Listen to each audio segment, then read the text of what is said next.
The ministry side and just seeing the camps. You referred to the refugee camps, and this is the first time I've laid eyes on anything like it. The first thing that struck me was the size and scale of it, and then how many of these locations there are across Iraq. They're literally like cities. I mean, there's some of them with 30, 40, 70,000 people still living in them, just for those listening, the context of that. Yeah.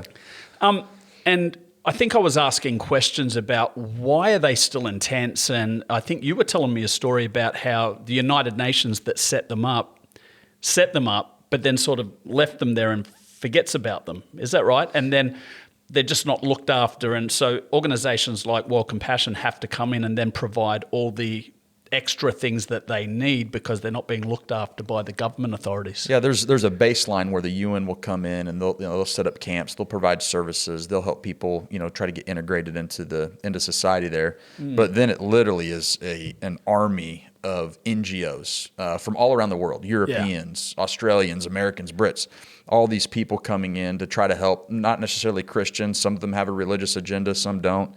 And there's people giving out food, and there's people providing training and programs and counseling. It's a menu of people in there. So on the onset, it's chaos. It's just like everybody's trying to do stuff, and you're trying to, which is great. There's this heart for humanity that we all want to rally together and do something. But then over the years, a lot of them have pulled out.